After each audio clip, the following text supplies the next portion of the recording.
إن الحمد لله نحمده ونستعينه ونستغفره ونعوذ بالله من شرور أنفسنا ومن سيئات أعمالنا من يهده الله فلا مضل له ومن يضلل فلا هادي له أشهد أن لا إله إلا الله وحده لا شريك له وأشهد أن محمدا عبده ورسوله يا أيها الذين آمنوا اتقوا الله حق تقاته ولا تموتن إلا وأنتم مسلمون يا أيها الناس اتقوا ربكم الذي خلقكم من نفس واحدة وخلق منها زوجها وبث منهما رجالا كثيرا ونساء واتقوا الله الذي تساءلون به والأرحام إن الله كان عليكم رقيبا يا أيها الذين آمنوا اتقوا الله وقولوا قولا سديدا يصلح لكم أعمالكم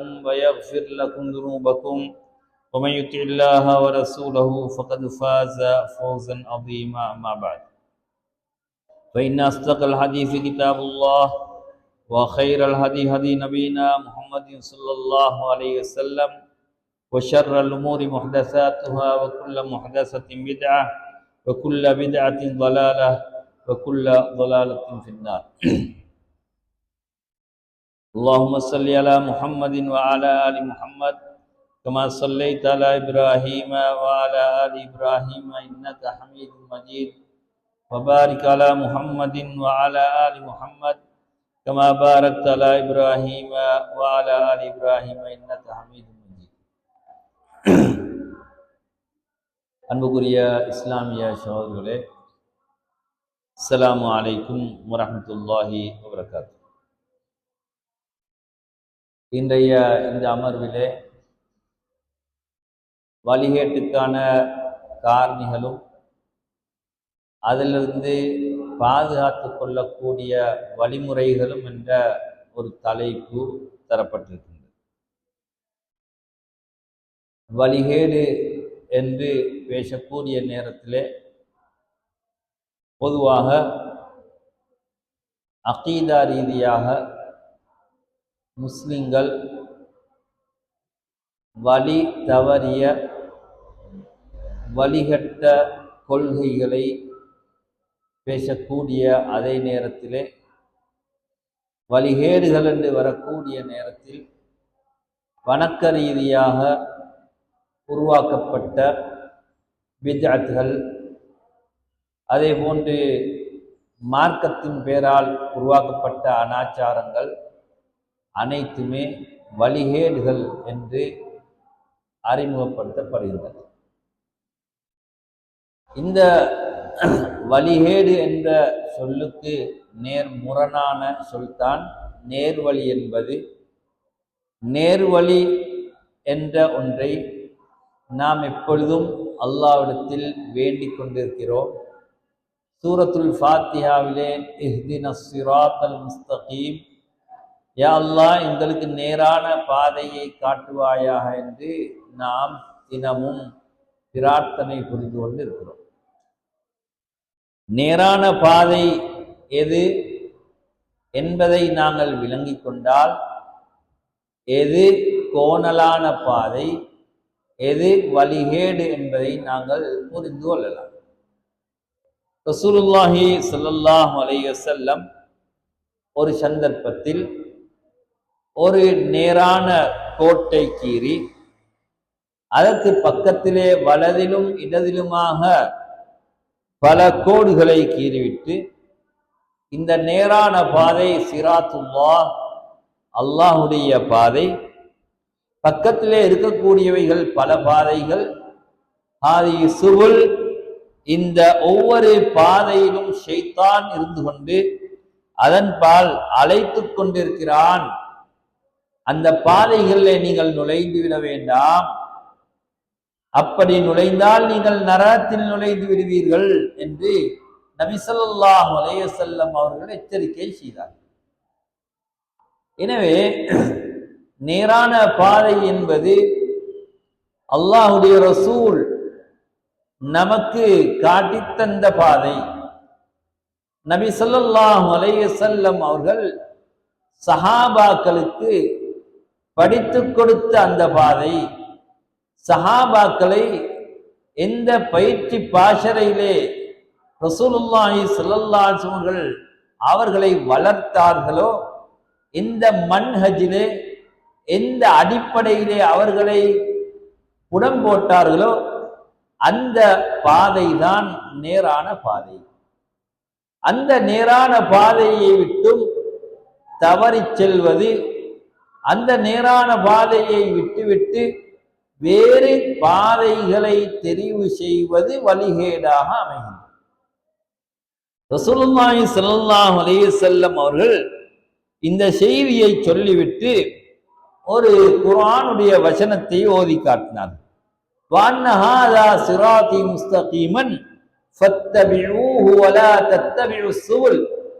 அல்லாஹ் தஆலா சூரத்துல் அன்ஆம்ல சொல்கிறான், இது எனது நேரான பாதை, அதை நீங்கள் பின்பற்றுங்கள், பல பாதைகளை நீங்கள் பின்பற்ற வேண்டாம் என்று அல்லாஹ் எச்சரிக்கை செய்கிறார். எனவே ஹக்குடைய பாதை, உண்மையான பாதை, அது ஒரு பாதை, அது ஒரு வழி. வழிகேடுகள் என்பது பல வழிகள், அவைகளை நீங்கள் பின்பற்ற வேண்டாம். அப்படி அதை பின்பற்றினால் அது உங்களை நேரான பாதையை விட்டும் திசை திருப்பிவிடும் என்று அல்லாஹ் சுப்ஹானஹு வ தஆலா அல் குர்ஆனிலே சொல்கிறார். அன்புக்குரிய இஸ்லாமிய சகோதரர்களே, இந்த வழிகேட்டுக்கான காரணங்கள் மக்கள் ரசூலுல்லாஹி ஸல்லல்லாஹு அலைஹி வஸல்லம் அவர்கள் காட்டிய அந்த அகீதாவை விட்டுவிட்டு, அந்த கொள்கையை விட்டுவிட்டு மக்கள் நெறி விரல்வதற்கான காரணம் என்ன, அவர்கள் வழி தவறி செல்வதற்கான காரணிகள் என்ன என்பதை நாங்கள் சற்று ஆராய்ந்தால் நிறைய காரணிகளை சொல்லலாம். அதிலே மிக முக்கியமான ஒன்றுதான் குர்ஆனையும் சுன்னாவையும் சரியான முறையிலே விளங்காமல் அந்த குர்ஆன் சுன்னாவை பிழையான முறையிலே விளங்கியது இந்த வழிகேட்டுக்கான மிக முக்கியமான ஒரு காரணம். குர்ஆன் சுன்னாவை ஏற்றுக்கொண்ட பலரும் அந்த குர்ஆனையும் சுன்னாவையும் விளங்குவதிலே அந்த சஹாபாக்கள் எந்த அடிப்படையிலே விளங்கினார்களோ அந்த அடிப்படையிலே விளங்க தவறியமை இந்த வழிகேட்டுக்கான மிக முக்கியமான ஒரு காரணியாக இருக்கின்றது. நாங்க பார்க்கிறோம், ரசூலுல்லாஹி ஸல்லல்லாஹு அலைஹி வஸல்லம் அவருடைய காலத்துக்கு பின்னால் கவாரிஜிகள் என்றும் முர்ஜியாக்கள் என்றும் அதே போன்று கதரியாக்கள் என்றும் ஜபரியாக்கள் என்றும் ஜஹமியாக்கள் என்றும் முஅத்தஸிலாக்கள் என்றும் இப்படி பல வகையான கூட்டங்கள் உருவானது. இவர்கள் அனைவரும் வழிகேடர்களாக சித்தரிக்கப்படுகிறார்கள். நபி ஸல்லல்லாஹு அலைஹி வஸல்லம் அவர்கள் காட்டிய அந்த வழியிலிருந்து நெறி விரண்டவர்களாக, வழி தவறியவர்களாக பார்க்கப்படுகிறார்கள். காரணம் என்னவென்றால், அந்த சஹாபாக்களுக்கு ரசூலுல்லாஹி ஸல்லல்லாஹு அலைஹி வஸல்லம் எப்படி இந்த மார்க்கத்தை போதித்தார்களோ அந்த முறையிலே அவர்கள் விளங்க தவறினார்கள். உதாரணத்துக்கு ஒரு உதாரணத்தை சொல்லலாம். ஒரு மூமின் அல்லது இஸ்லாத்தை ஏற்றுக்கொண்ட ஒருவர் பாவம் செய்கிறார், பாவத்தில் ஈடுபடுகிறார் என்று வைத்துக் கொள்வோம். பாவத்தில் ஈடுபட்ட ஒருவர் மரணிக்கின்றார்.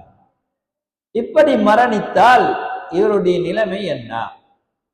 நாளைய மறுமையிலே அவர் நரகமா அல்லது சுவர்க்கமா அல்லது வேற ஏதாவது ஒரு தீர்ப்பா என்ற ஒரு கேள்வி.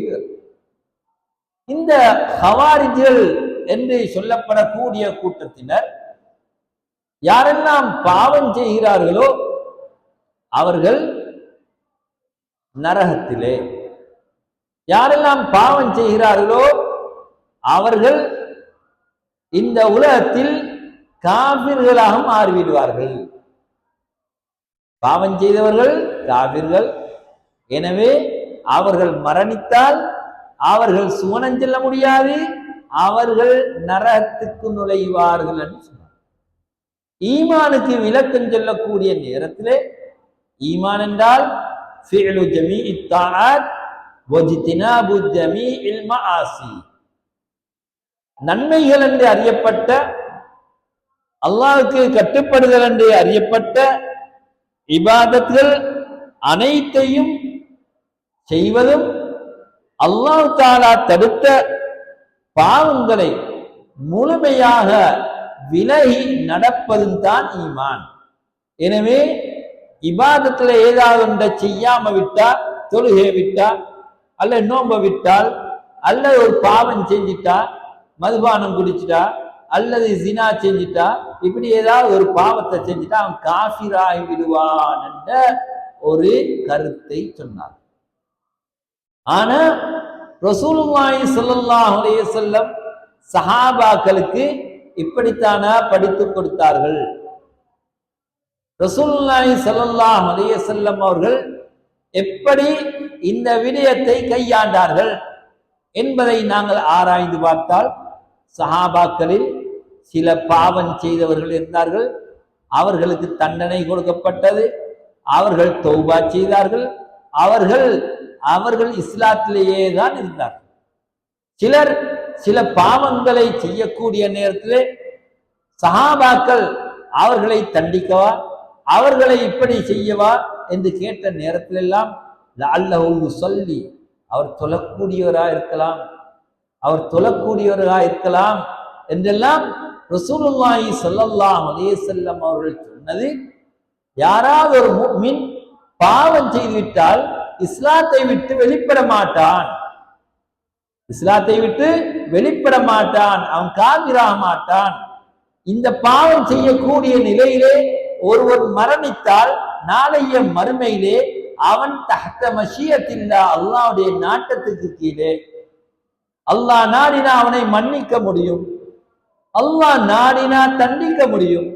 அல்லாஹ் தண்டித்து விட்டு அவன் கலிமா சொன்னதற்காக வேண்டி ஏதோ ஒரு நாளையிலே அவனை நரகத்திலிருந்து வெளியேற்றி சுவர்க்கத்தை நுழைய வைப்பான் என்பதுதான் அஹ்லுஸ் சுன்னah வல் ஜமாஅவுடைய கொள்கையாக, கோட்பாடாக இருக்குது.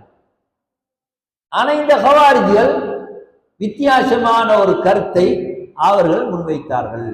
எனவே அவர்கள் இந்த விடயத்திலே, ஈமானுடைய விஷயத்திலே, ஈமானுக்கு வரைவிலக்கணம் சொல்லக்கூடிய விடயத்திலே, அதே போன்று பெரும்பாவியுடைய தீர்ப்புடைய விடயத்திலே அஹ்லுஸ் சுன்னah வல் ஜமாஅவுடைய நேரான பாதையை விட்டும் வழியேடான ஒரு பாதையை தெரிவு செய்தார்கள்.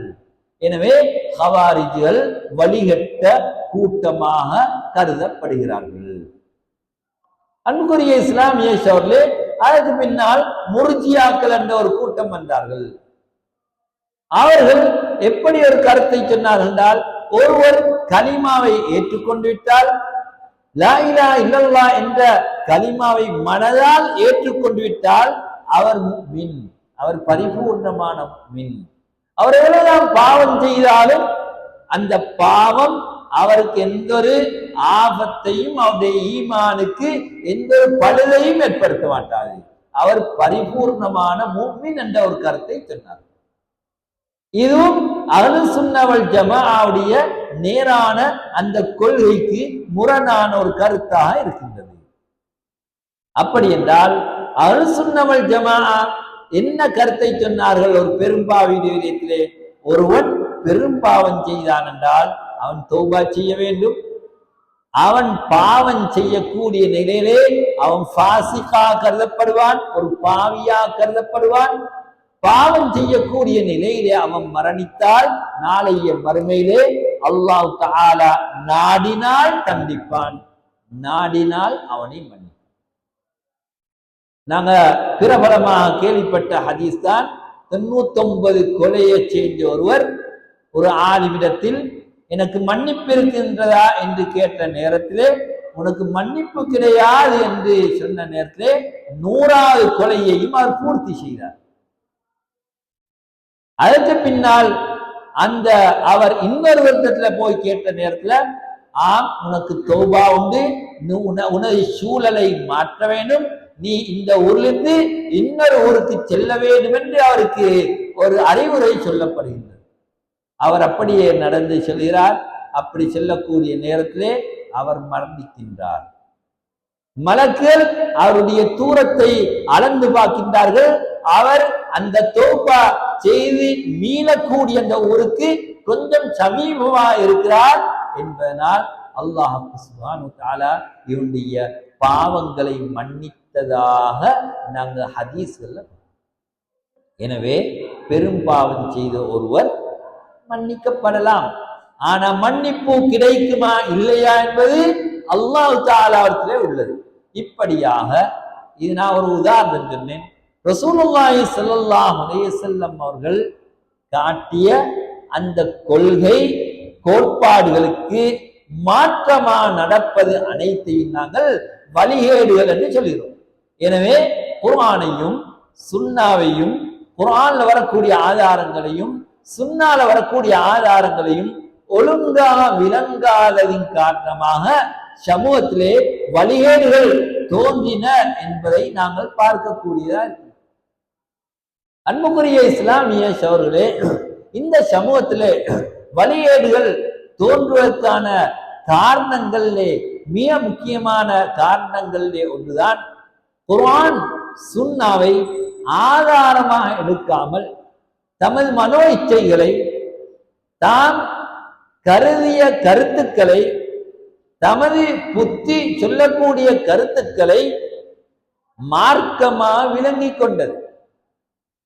அதாவது ரசூலுல்லாஹி ஸல்லல்லாஹு அலைஹி வஸல்லம் சுன்னாவின் மூலமாக, அல்லாஹ் தஆலா அல் குர்ஆனின் மூலமா மார்க்கமாக ஒன்றை சொல்லி இருக்க, ஒரு வழியை நமக்கு காட்டியிருக்க, அந்த வழிகளை விட்டுவிட்டு புத்தியின் மூலமாக, எமது மனோ இச்சையின் மூலமாக, எமது மனசுக்கு படக்கூடியவைகளை மார்க்கம் என்று கருதுவது.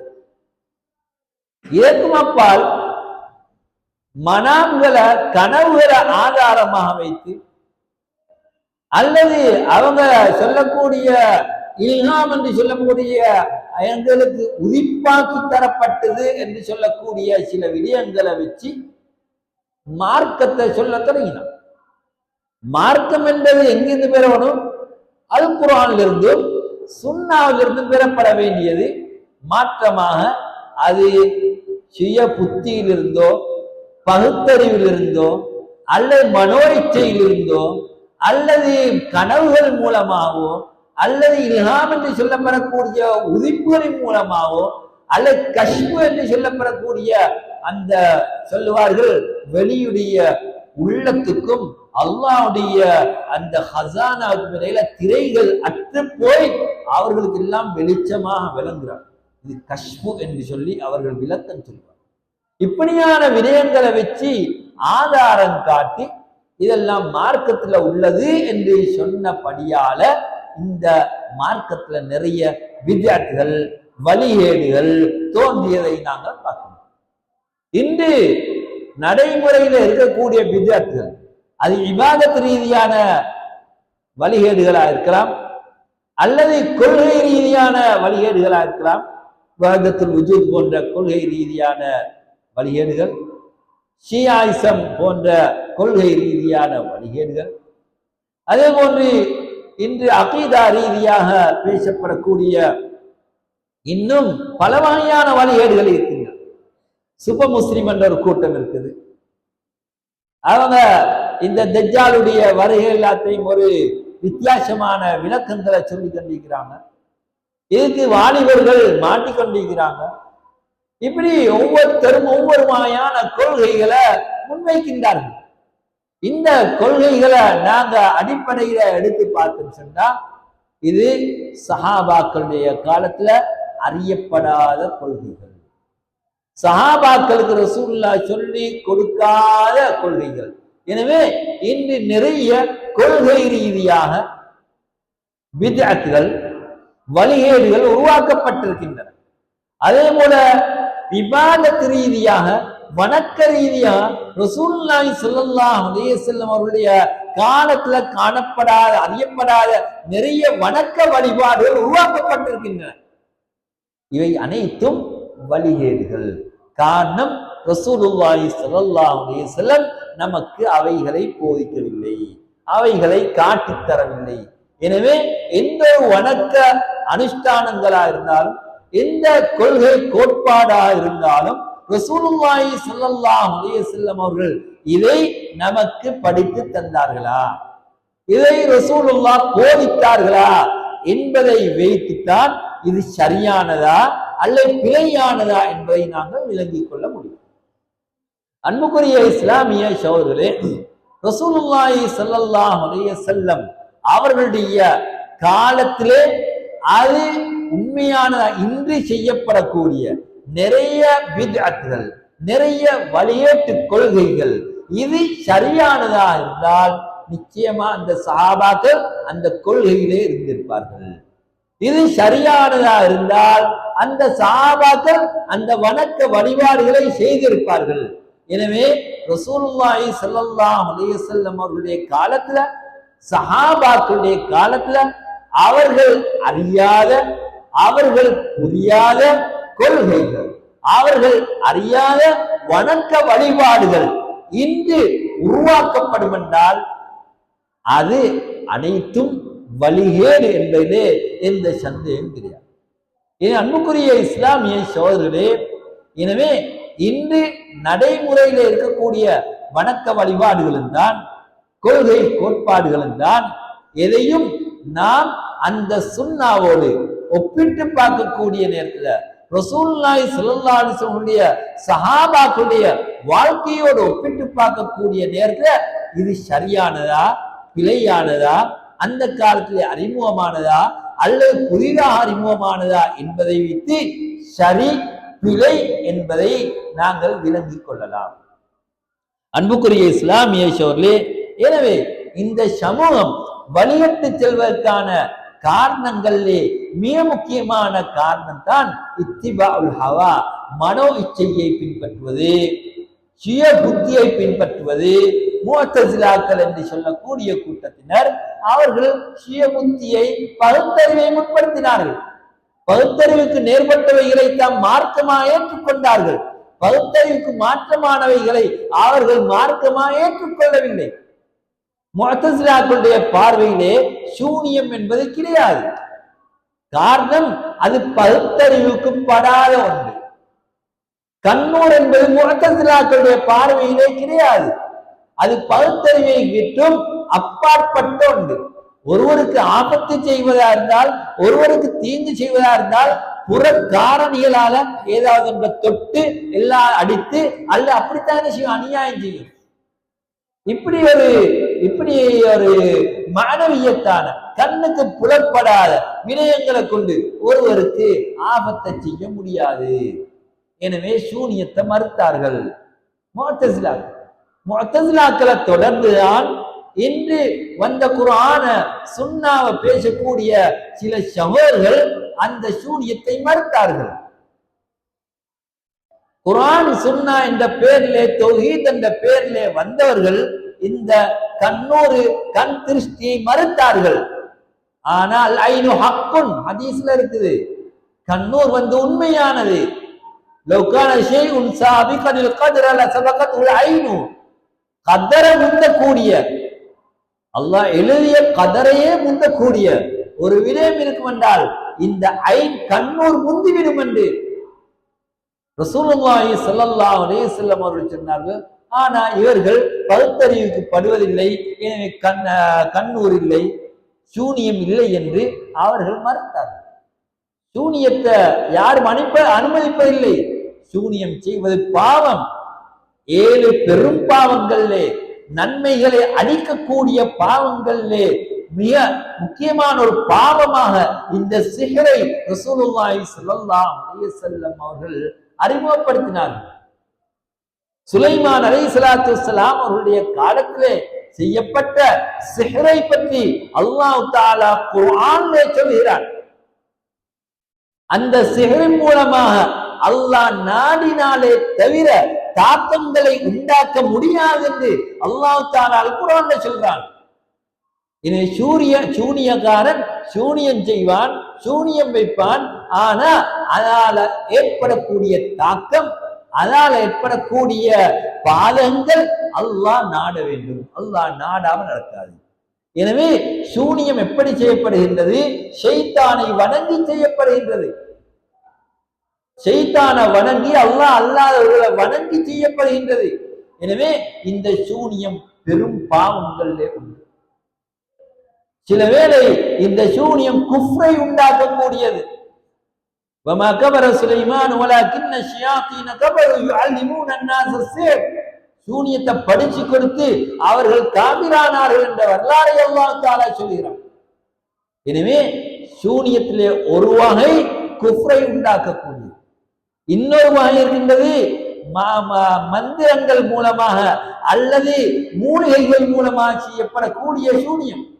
அது குஃப்ர் அல்ல, அது ஃபிஸ்க், அது பெரும் பாவம்.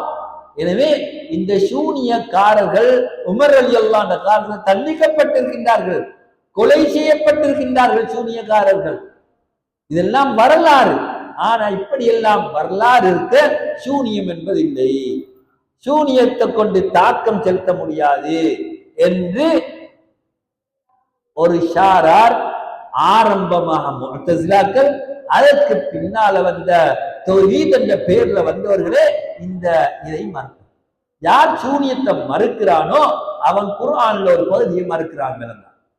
குர்ஆன்ல ஒரு பகுதியை மறுக்கிறான். எனவே சூனியம் என்ற ஒரு பாவம் உலகத்துல இருக்குது. சூனியக்காரர்கள் என்ற ஒரு ஷாரார் இருக்கிறார்கள். இந்த சூனியம் என்பது உலகத்துல நடைபெற்று கொண்டிருக்கின்றது. அது பெரும் பாவம். அல்லாஹ் நாடினாலே தவிர அந்த சூனியத்தை கொண்டு தாக்கம் செலுத்த முடியாது. இதான் அஹ்லுஸ் சுன்னah வல் ஜமாஅவுடைய கருத்து.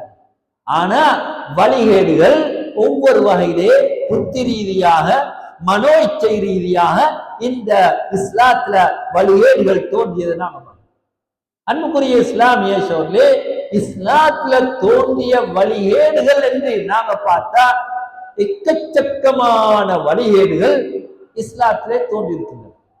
இப்படி ஒரு தலைப்பிலே, இப்படி ஒரு நேரத்திலே அனைத்தையும் பேச முடியாது. நீங்க பார்க்கலாம், ரசூலுல்லாஹி ஸல்லல்லாஹு அலைஹி வஸல்லம் காலத்துக்கு பின்னால காதியானிகள் என்ற ஒரு கூட்டம் வந்தார்கள். காதியானிகளுக்கு முன்னால பொய் நபிமார்கள் வந்தார்கள். பொய் நபிமார்கள் யாரு? நுபுவத்தை வாதித்தவர்கள். முசைலமத்துல் கஸ்ஸாப் என்றும் சஜாஹி என்றும் ரசூலுல்லாஹி ஸல்லல்லாஹு அலைஹி வஸல்லம் அவருடைய அந்திம காலங்கள்ல ரசூலுல்லாஹ் மரணத்திற்கு பின்னால தோன்றினார்கள். இவர்களோடு சஹாபாக்கள் யுத்தம் புரிந்தார்கள். அதிலே சிலர் தௌபா செய்தார்கள், சிலர் அப்படியே கொல்லப்பட்டார்கள்.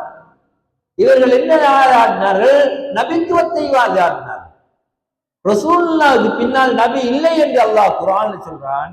காத்தமுன் நபியீன் என்று அல்லாஹ் ரசூலுல்லாஹ்வை வர்ணித்திருக்கிறான். இதுக்கு எல்லாம் நபிய பஅதி, எனக்கு பின்னால் நபி இல்லை என்று அல்லாஹ் தஆலா ரசூலுல்லாஹ் சொன்னார்கள். அப்படி சொல்லி இருக்க நுபுவத்தை வாதி. சமீபத்திலே வந்த கூட்டம் தான் இந்தியால காதியானிகள். காதியான் என்ற அந்த ஊர்ல, பஞ்சாப்ல இருக்கக்கூடிய ஒரு ஊர் தான் காதியான். காதியான்ல பிறந்த ஒருவன் மிர்சா குலாம் என்று சொல்லப்படக்கூடிய அஹ்மத் அல் காதியானி என்பவன் இந்த நுபுவத்தை வாதித்தான். எனக்கு நுபுவத் இருக்குது என்றான். ரசூலுல்லாஹ்வுக்கு போல எனக்கு நுபுவத் கிடைச்சு என்றான். இப்படியாக வாதித்தான். அதற்கு பின்னால ஒரு கூட்டம் போனார்கள்.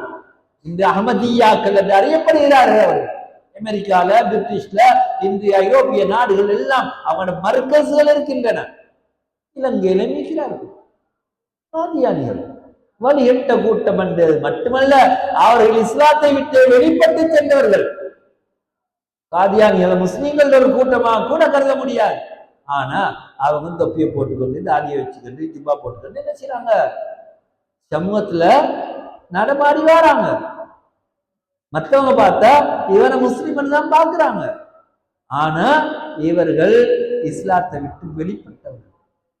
எனவே இஸ்லாமிய வரலாறை நாங்க எடுத்து பார்த்தா நிறைய வழிகேடுகள் இப்படி தோன்றிருக்கின்றன. அதுக்கு பின்னால வந்த வழிகேடுகளை நாங்க பார்த்தா பாபியா, பஹாயியா, இப்படியாக நிறைய வழிகேடுகள் தோன்றிருக்கின்றன.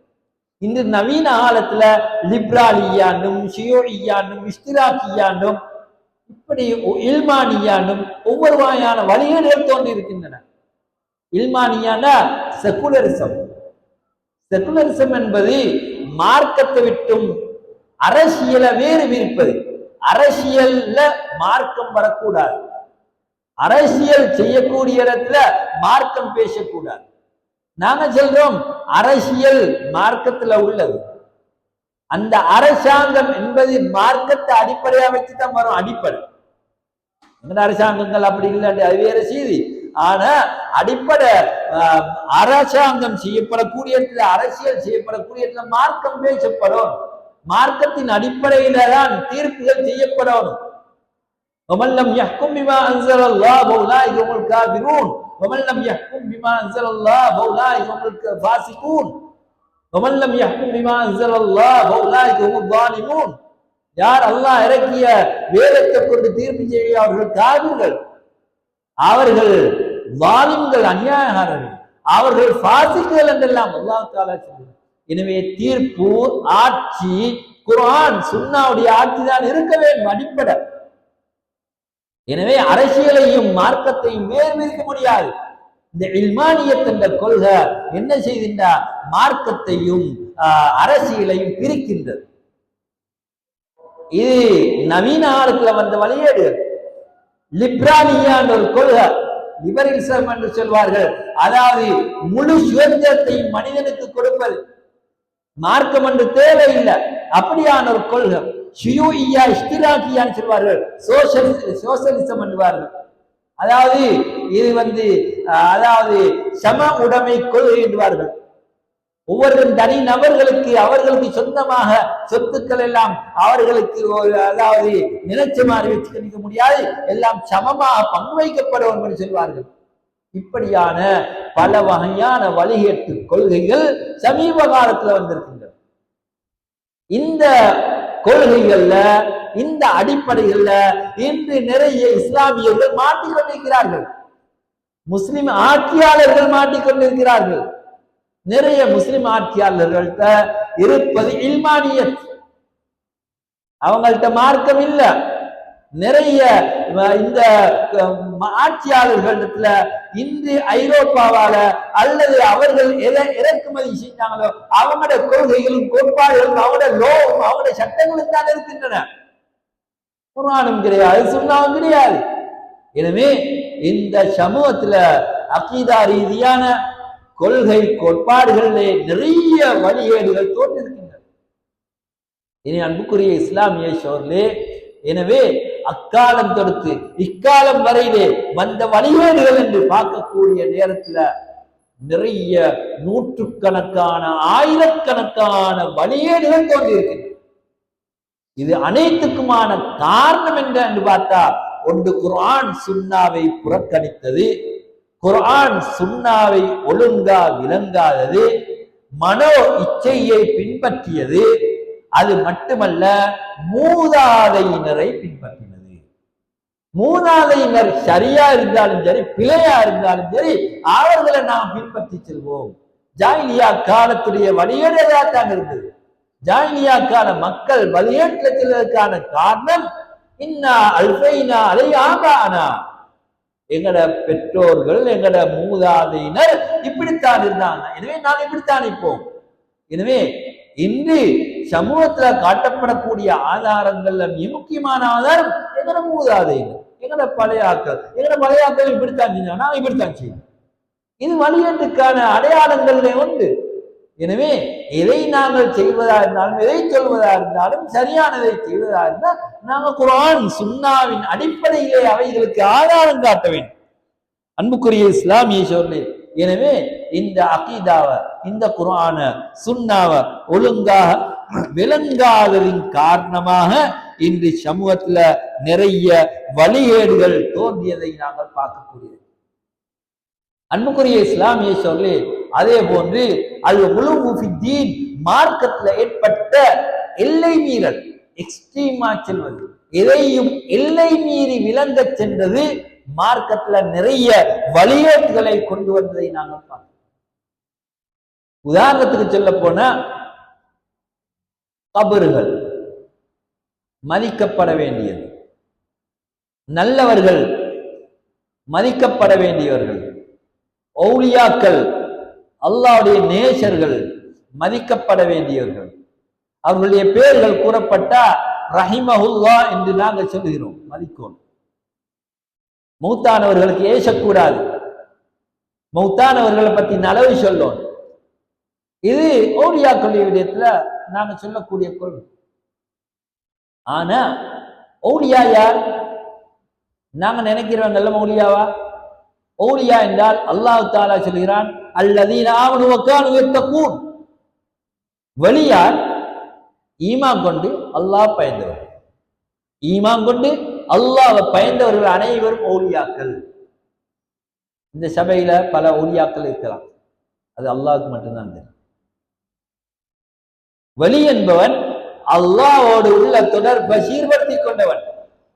வலி என்பவன் மனிதரோடு உள்ள தொடர்புகளை சீர்படுத்தி கொண்டவன், ஈமான் கொண்டு தக்வாவோடு நடக்கக்கூடிய வலி.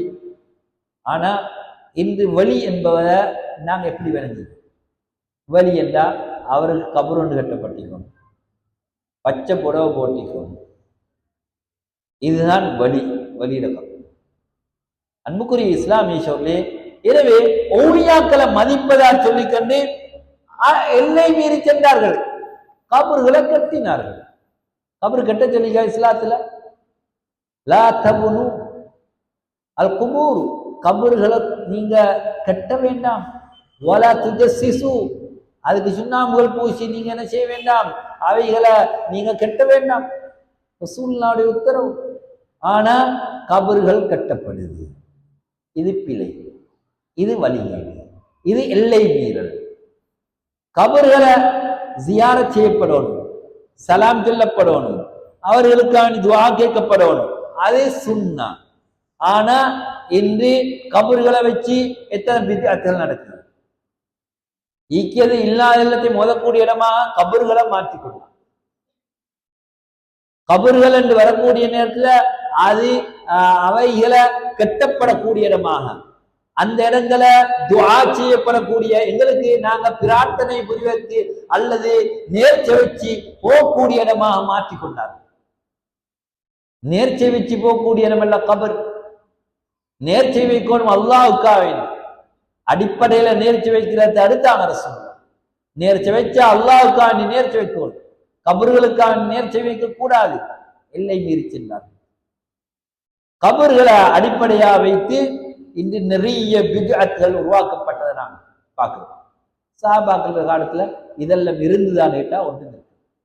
எனவே அன்புக்குரிய இஸ்லாமிய சகோதரர்களே, எனவே அல் உலுமு பிஸ்ஸாலிஹீன், சாலிஹீன்கள் நல்லடியார்களுடைய விடயத்துல எல்லை மீறி சென்றது வழிகேட்டுக்கான காரணியாக. சாலிஹீன்களை மதிக்க வேண்டும், நல்லவர்களை மதிக்க வேண்டும், அவர்களுக்கு கௌரவம் கொடுக்க வேண்டும். ஆனா அவர்களுக்கு கௌரவம் கொடுப்பதாக சொல்லி மார்க்கத்துல அனுமதி இல்லாதவைகளை செய்யக்கூடாது. அன்புக்குரிய இஸ்லாமிய சகோதரர்களே, எனவே இந்த உலு என்று சொல்லப்படக்கூடிய எக்ஸ்ட்ரீமாக மார்க்கத்தை விளங்க சென்றது, மார்க்கத்துல பல வகையான வழிகேடுகளை உருவாக்கியது என்பதை நாங்க பார்க்கிறோம். அதே போல இந்த வழிகேட்டுக்கான காரணிகள்ல இன்னொரு முக்கியமான ஒரு விடயம்தான் சுபுஹாத் வஷ்ஷஹவாத். சுபுஹாத் என்றா சந்தேகங்கள், மார்க்க ஆதாரங்களை சரியாக விளங்காம விளங்கிக் கொள்வது சுபுஹா, அது உள்ளத்துல வரக்கூடிய குழப்பம். அதே போல ஷஹவாத் மனோ இச்சை, ஏற்கனவே சொன்னது. மனோ இச்சைகளும் சுபுஹாத்களும் இன்று நிறைய மார்க்கத்தை தவறா விளங்கத்துக்கு காரணமா. எனவே நான் ஏற்கனவே சொன்ன பல வகையான வழிகேட்டு கூட்டங்கள் எல்லாம் மார்க்கத்தை விளங்குறதுக்கு தவறிழைத்ததுக்கான காரணம் என்னன்னா, ஒன்று சுபுஹா அல்லது ஷஹ்வா.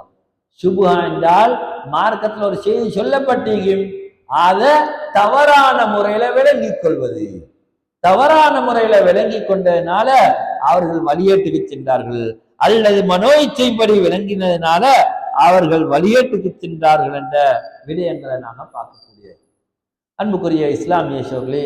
எனவே இப்படியாக நாம் ஆராய்ந்தால் நிறைய வழிகேட்டுக்கான காரணங்களை பார்க்கலாம். இந்த வழிகேடுகளிலிருந்து தப்பிக்கொள்வதற்கான வழி என்னவென்றால் குர்ஆனையும் சுன்னாவையும் சலஃபு சாலிஹீன்கள் எப்படி விளங்கினார்களோ அந்த முறையிலே விளங்குவது. ரசூலுல்லாஹி ஸல்லல்லாஹு அலைஹி வஸல்லம் எங்களுக்கு விட்டு சென்றதே குர்ஆனும் சுன்னாவும். இந்த இரண்டையும் நீங்கள் பின்பற்றும் காலமெல்லாம் வழி தவற மாட்டீர்கள் என்று ரசூலுல்லாஹி ஸல்லல்லாஹு அலைஹி வஸல்லம் அவர்கள் சொன்னார்கள். எனவே நாம் எமக்கு குர்ஆன் சுன்னாவுடைய தீர்ப்புகள் தெரியாத நேரத்திலே நாம் தெரிந்தவர்களிடத்திலே கேட்டு விளங்கி அதன்படி செயல்படுவதுதான் ஒருவர் வழியேட்டிலிருந்து தப்பிக்கொள்வதற்கான மிக முக்கியமான ஒரு வழியாக இருந்து கொண்டிருக்கிறது. அதே போன்று நாம் இந்த நேர் வழியை தேடுவதாக இருந்தால் எப்பொழுதும் அல்லாஹ்விடத்திலே துஆ கேட்க வேண்டும். அல்லாஹும்ம யா முகல்லிபல் குலூப் சப்பித் கல்பி அலா தீனிக வ தஆத். யா அல்லாஹ், கல்புகளை பிரட்டக்கூடியவனே, என்ற கல்ப உன்ட ஹிதாயத்துல உன்ட தீன்ல உனக்கு கட்டுப்படுவதில் அதை நிலைநிறுத்தி வை என்று நாங்கள் அல்லாஹ்ட்ட துஆ கேட்கிறோம். ரசூலுல்லாஹ் இந்த நேரம் கேட்கக்கூடிய துஆ. ஏனென்றா ஒரு மனிதனுடைய உள்ளம் அல்லாஹுடைய இரு விரல்களுக்கு இடையிலே, இன்ன குலூபல் இபாதி பைன இஸ்பஐனி மின் அஸாபி ரஹ்மா. எனவே அல்லாஹ் சுப்ஹானஹு வ தஆலா நினைச்ச நேரம் பிரட்டி விடலாம்.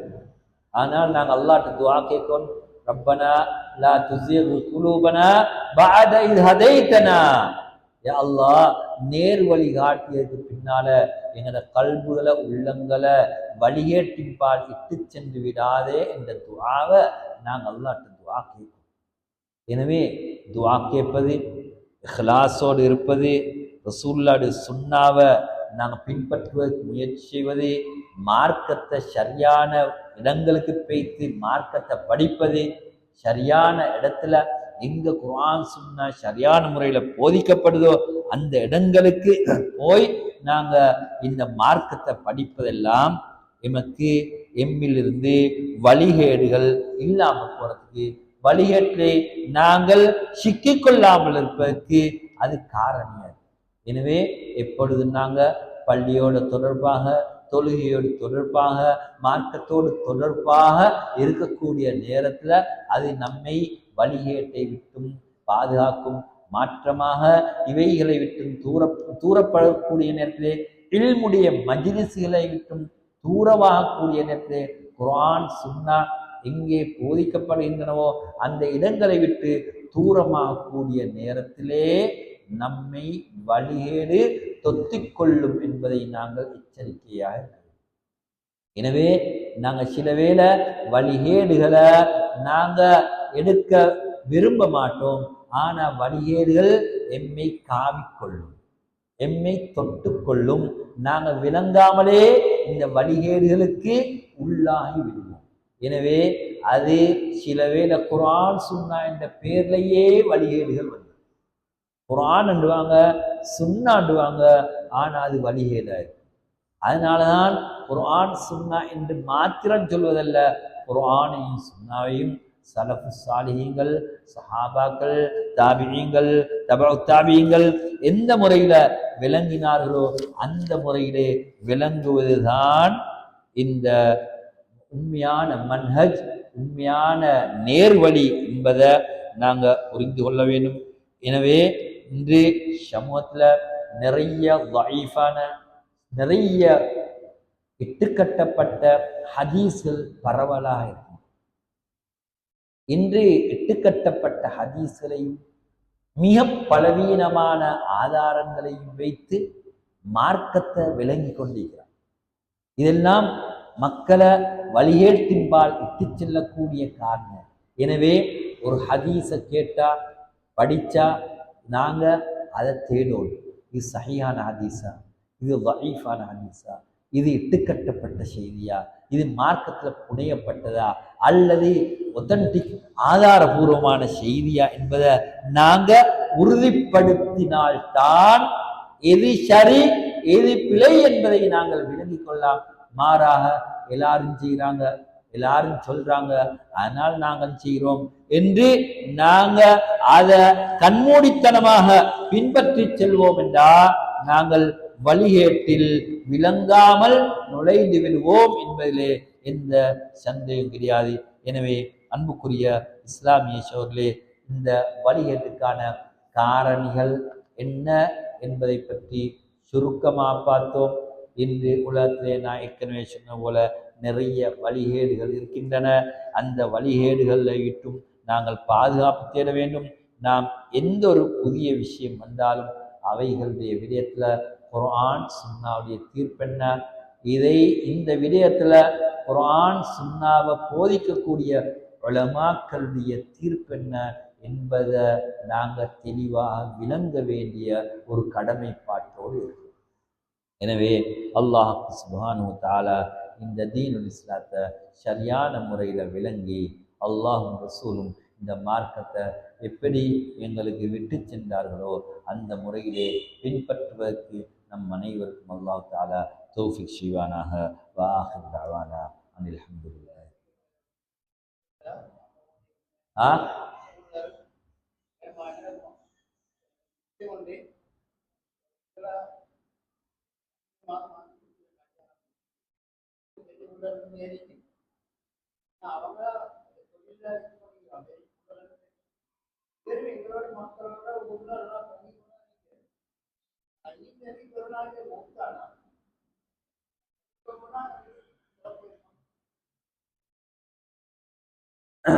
இஸ்லாத்துல இல்லாத ஒரு பெண்ணை முடிச்சிக்கார், முடிச்சு வாழ்ந்து கொண்டு இருக்கிறார். சரி, இப்ப நீங்க அந்த வாப்பக்காரனை பத்தி தான் கேட்குறீங்க, கல்யாணம் முடிச்சவரை பத்தி. இப்ப அவரு தொழுதாரா?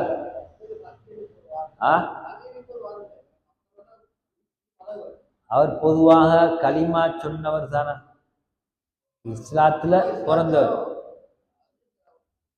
இப்படித்தான் பொதுவா முஸ்லிம் பாப்பாவுக்கு பிறந்து இஸ்லாமிய சூழல்ல வளர்ந்தவரண்டா அவரை நான் முஸ்லிம் தான் சொல்லுவோம்.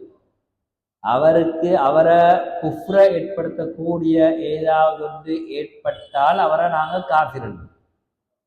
குஃப்ரை ஏற்படுத்தக்கூடிய விடயங்கள்ல ஒன்றுதான் அவர் அந்நிய ஒரு மதத்தை ஏற்றுக்கொண்டார் என்று வாரம். அந்நிய மதத்தை ஏற்றுக்கொண்டார் என்பது எங்களுக்கு தெளிவில்லாம அவர் காஃபிர் ஆயிட்டாருன்னு சொல்லலாம். அந்நிய மத பெண்ணொன்ற முடிச்சிட்டார் என்பதனால அவர் காஃபிர் ஆகிவிட்டார் என்று சொல்லலாம்.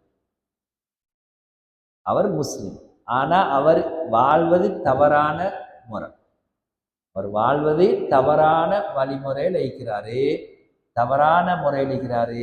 அந்த பிள்ளைகளும் தவறான பிள்ளைகளாக இருக்கலாம் என்றால் அவாவை இஸ்லாத்துக்கு இருக்குது. சரிண்டா இவர் அந்நிய ஒரு பெண்ணை முடிக்கிறாங்க, இஸ்லாத்துக்கு எடுத்து தான் முடிச்சு. இவர் செய்தது பெரிய பாவம். இந்த பாவத்தின் காரணமா நான் காஃபிர்னு சொல்றேன். ஆனா அவருடைய வாழ்க்கையில குஃப்ர உண்டாக்கக்கூடிய ஏதாவது காரியங்கள் நடந்துதா என்பதை நாங்க பார்க்கணும். இப்ப தொழுகை இல்லாட்டி அவரை காஃபிர் என்று சொல்லலாமான்னு ஒரு கேள்வி. அதுல ரெண்டு கருத்து. தொழுகை இல்லைண்டா சில உலமாக்கள தீர்ப்பு காஃபிர். அவன் அந்நிய மதத்துக்கு போக தேவையில்லை, அந்நிய பொம்பளைய முடிக்க தேவையில்லை.